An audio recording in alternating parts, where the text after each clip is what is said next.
Ang Ginoo manaa kaninyo. Kinutlo gikan sa Ebanghelyo sumala ni San Mateo.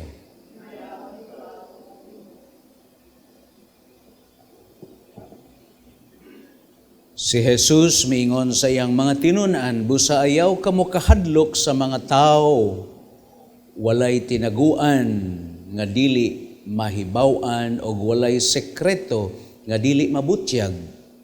Ang gisulti ko kaninyo diha sa ngitngit, kinahanglan isulti ninyo diha sa hayag, ug kadtong kamuray nakabati, kinahanglan isinggit ninyo didto sa mga atop. Ayaw kamo kahadlok ni adtong upatay sa lawas, apan dili makapatay sa kalag. Hinunoa kahadlukin ninyo ang Dios nga makalaglag sa lawas ug sa kalag didto sa emperno. Sa usa ka dako makapalit kamo og duha ka langgam nga sayaw, apan bisan pa niana walay usa kanila nga mahug sa yuta kun walay pagtugot sa inyong amahan. Ug bahin kaninyo bisan gani ang tanang buhok sa inyong giihap, busayaw kamo kahadlok kay labaw pa kamo kaayog bili kay sa mga sayaw. Ang moangkon at tubangan sa mga tao nga siya akoa, ang kunon ko usab at tubangan sa kong amahan dito sa langit. Apan ang dili moangkon nga siya akoa, dili ko usab ang kunon at tubangan sa kong amahan dito sa langit. Ang Ebanghelyo sa Ginoo.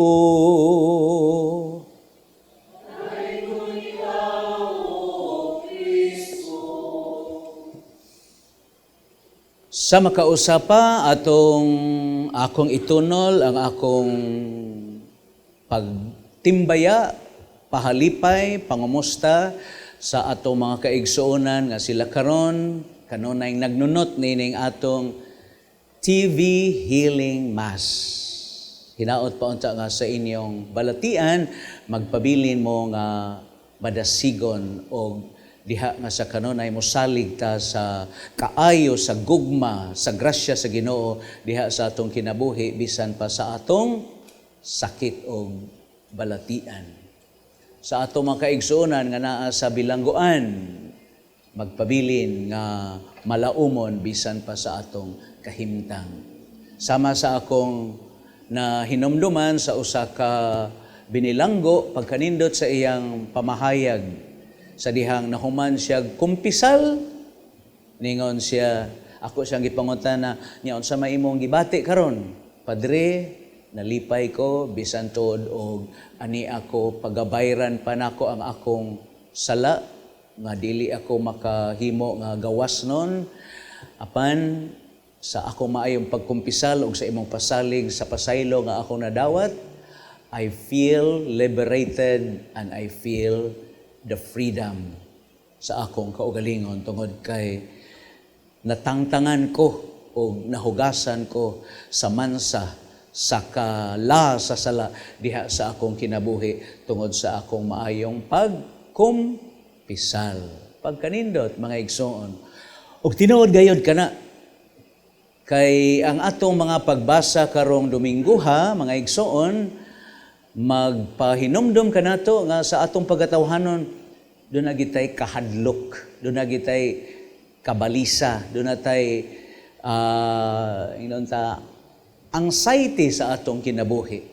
Apan karon sa unang pagbasa sa nahitabo ni Propeta Jeremias, ni pasalig og tungod sa iyang pagtuo sa Ginoo nga ang Dios gamhanan, nga ang Dios mupatalinghog og mutagad kaniya, mao nang taliwala sa mga pagsuway, taliwala sa mga pagtalikod o pagbiay-biay, bisan gani ang mga suod ni Jeremias.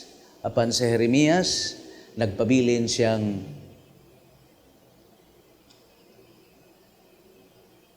isog, nagpabilin siyang nisalig sa Ginoo nga iyang gituhuan tungod kay ang Dios gamhanan o tungod kay ang Dios para ni Propeta Jeremias ditagad og siya naninguha gayod diha ang Dios sa pagpakita sa iyang pagdapig kang propeta Jeremias.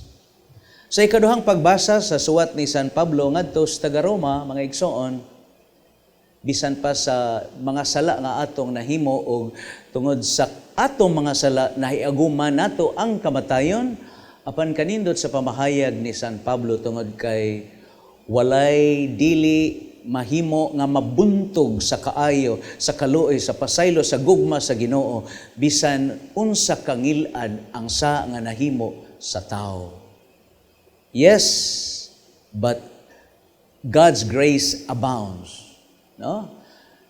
Tingali murag nagtuota nga ni naghari ang dautan ug nga tingali kita usahay inig tan-aw na to sa tong kogalingon nga daw nagtipunog og naglutod-lutod ang atong mga sa nga nahimo.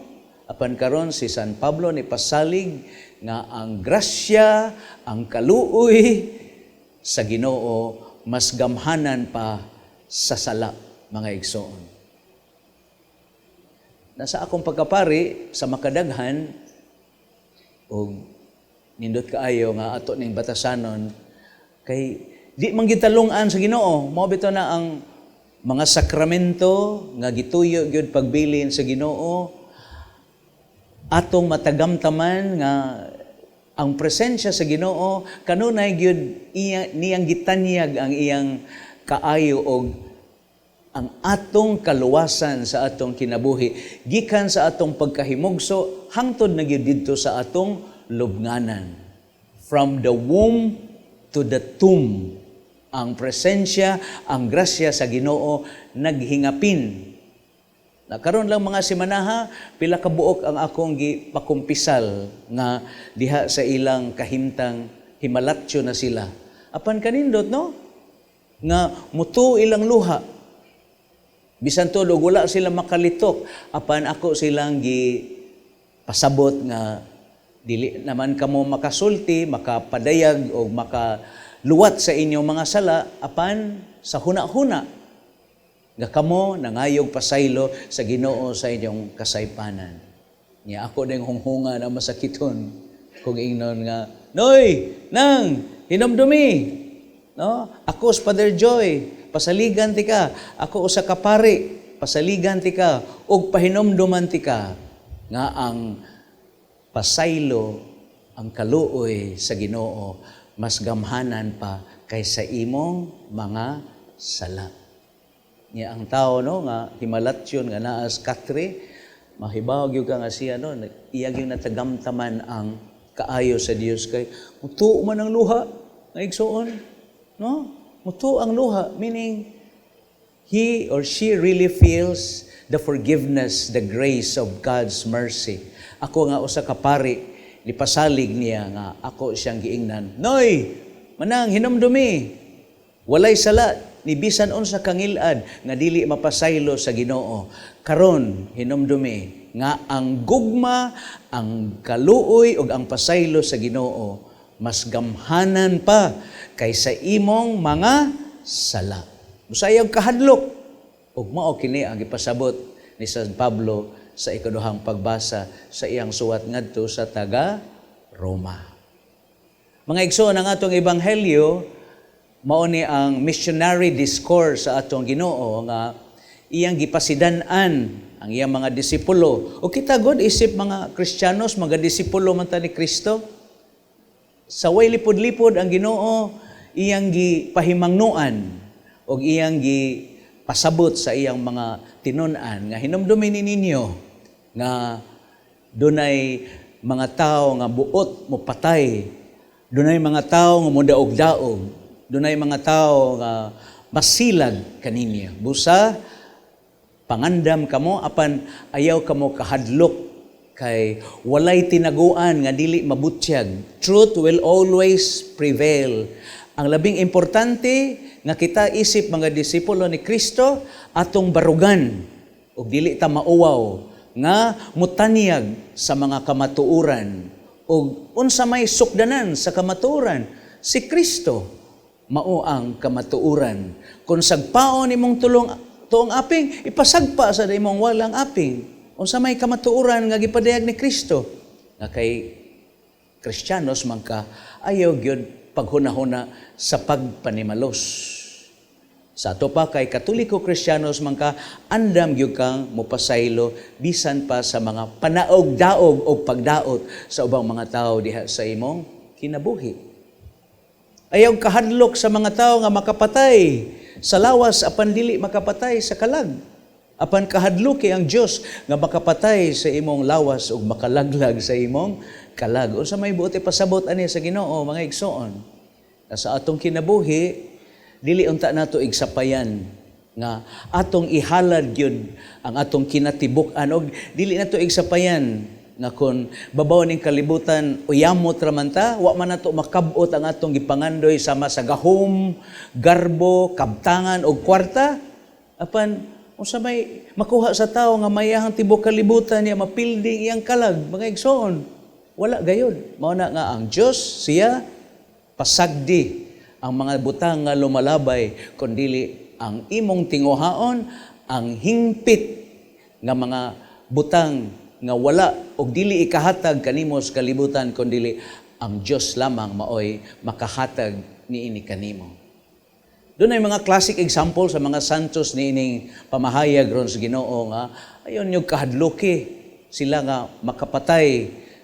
Kahadloki ninyo ang Dios nga mas makalaglag makapatay sa imong lawas. Si Saint Thomas More, no? Sinaligan siya ni King Henry VIII. Aniya, unsa man nga si King Henry VIII, mga igsoon, ganahan magid siya nga makaanak siya lalaki. Aniya, legally siya bana ni Saint Catherine of Aragon. Pero diha na siya iring-iring ni Anne Boleyn, mga igsoon. Nya si Anne Boleyn di man siya gusto nga mahimo siyang kabit. So iyang ginas Henry kinahanglan nga magminyo kita. Nya di man na mahimo tungod kay King Henry was legally married to Catherine. Kanya gisugo niya si Saint Thomas More kon mahimo iyang balit-aron ang maong balaod kay si Saint Thomas More niadtong panahona siya Lord Chancellor sa pagkahari ni King Henry VIII. Pero tanawa si Saint Thomas More sa iyang pagtuo sa Ginoo wala gid niya ibaligya ang iyang kalag. Giingna niya ang hari, si King Henry VIII. Senyor Hari, kung doon na pa ko'y duha kakalag, ang usa akong ihatag nimo, ang usa akong ihatag sa Ginoo. Apan sanglit kay duha raman, usa raman ang akong kalag. Sorry, Senyor Hari, akong ihatag ang akong kalag ngadto sa Ginoo. Ug sa may gihaguman ni Saint Thomas More, giputlan siya sa mga igsoon. Bisan pang iyang mga sawag, iyang mga anak, giingnan siya nga, Pa, Dad, ayun na lang, tugutin na lang ng hangyo sa hari. Apan si Saint Thomas More, nagpabilin yun siya, nga tinunan, disipulo sa iyang pagtuo ni Kristo, mga igsoon. Nga, karong nining atong ebanghelyo, mga igsoon, di magin nato nakalikayan nga doon na tayo mga kahadlok sa kinabuhi. No? Di nato nakalikayan. Apan karon sanglit kay kita aduna may pagtuo sa Ginoo. So how can we counter fears, anxieties in our life? Simply ang atong pagtuo sa presensya sa Ginoo diha sa atong kinabuhi. Sa unsa mang paagi, na nga kinahanglan mag-ampo kita kanunay. Kay ang bunga sa pag-ampo mao nga kanunay gyud tang mosalig sa presensya sa Ginoo diha sa atong kinabuhi. Kana laging personal relationship with the Lord. Na para nako mas matandi nako og masabtan ninyong unsa man ang personal relationship with the Lord Jesus Christ, Padre. Ay pariharabag banag asawa, kada adlaw nag-uban-uban sila, katog, kaon, sa iyang pagmata, hangtod sa ilang pagkatulog, naagi sila kanunay sa ilang kiliran sa usag-usa, nag-istoryahanay sila, mao na nga, walay dili matago, walay matago, so ang bana nakaila siyang asawa, o ang asawa nakaila sa iyang bana.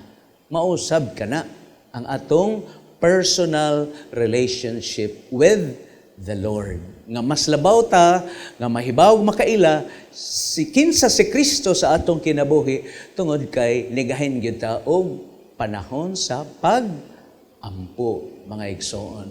Ang mga sakramento sa simbahan, sus kanindot. Karong si Manaha, kanindot, unsa may nahitabo dito sa akong parokyas Guadalupe, mga igsoon. 20 katuig silang nagpuyo-puyo. Sa tupa, sa ilang panag-uban, kanunay naghari ang yawa sa ilang paghinigog maay. So ako silang gipasabot. Salamat na lang kay ang iyang kapuyo nga tungod sad kay naalagi sa peligro nga kahimtang kay she is a survivor sa cancer niya murag ni murag ni balik na ang iyang cancer. So nagpatawag siya sa pare, unya mao na sa dihang among giistoryahan mao nang nisugot sila nga magpakasal kanindot, no? Mga igsoon. Sa nahitabo nga silang duha dili pagiday ulahi kay lagi di gitalung-an sa Ginoo gikan sa atong pagkahimugso ngadto sa among mga tawo nga patagamtamon gyud niya nga siya kanunay ug ang iyang grasya sumapa sa ikaduhang pagbasa. God's grace abounds. Kung ang sala ni kuyanap man pero mas mulabaw gyud ang grasya, ang gugmag kaluoy sa Ginoo, mga igsoon. So kanindot, those are para nako ang makapabuntog sa atong mga kahadlok o kakuyaw sa kinabuhi. Si Saint John Paul II, October 28, 1987, sa pagsugod sa iyang pagkasanto papa, pagkanindot sa iyang giluwat nga pamahayag, ang una gid niyang wali, unsa may iyang gibungat, be not afraid. Sus, unsa may buot pasabot ni Saint John Paul II, be not afraid, meaning open your life to the Lord, no? Ayaw kahadlok nga nagtuo ka nga si Kristo maka-curtail sa imong freedom, nga si Kristo magdaan imong killjoy sa imong kinabuhi. Ang panghuna-huna ni Saint John Paul II nga tinuod gayud, the more you will be liberated, the more you will have peace and happiness and joy in life because you are never afraid of opening your life to Jesus. Nga ang Ginoo kanunay nga imong gihangop, gipadayon sa imong kinabuhi. So mausad mo kamong akong atong mga igsoon nga nagbasakiton, no? Tinuod dili sayo ng inyong kahimtang, pero try your very best to open your life and let Jesus come and live in your mind, in your heart, in your soul, and in your life. Sa katapusan, may gining mahinumdum tano kay kato si the late Cardinal Vidal, kada recollection na mo mga pare, no, maningkamot man gito siya nga naagid siya diha nga mutambong sa among monthly clergy recollection. Parehasad sa nahitabo karon ining atong bag-ong Arsobispo Alberto Oy, sultian ta mo nga sukad nga nahimo siyang atong talahorong Arsobispo, naagid siya kanunay sa among clergy meeting. Pero balik ta ni Cardinal Vidal, mo na di ko malimot, mao gid ni kanunay gisulti ni Cardinal Vidal namo mga pare. O kita nga niya karon nga nagsaw sa kabandianon sa pulong sa Dios. Ni Cardinal, if God is with us, who can be against us? Iyang katluon kanang maong pamahayag sa balaang kasulatan. Kung ang Ginoo naa nato, kinsa may makabatok nato. Ang kakabus ba? Dili. Ang sakit ba? Dili. Ang sala ba? Dili. Ang yawa ba? Dili. Ang kamatayon ba? Dili. Kay ang Diyos siya mas gamhanan pa sa sala, mas gamhanan pa sa dautan, mas gamhanan pa sa kamatayon ug sa sakit. Be not afraid. If God is with us, who can be against us? Amen. So, ay kalimti ha? Smile. See miracles in life every day. So, ang tao nga way kahadlok, mo smile yun. Why? Because every day, he sees miracles that is happening in his life. Happy Father's Day sa tanang mga amahan. Atong pakpakan atong mga amahan. Mga buutan o mga badlungon nga mga amahan.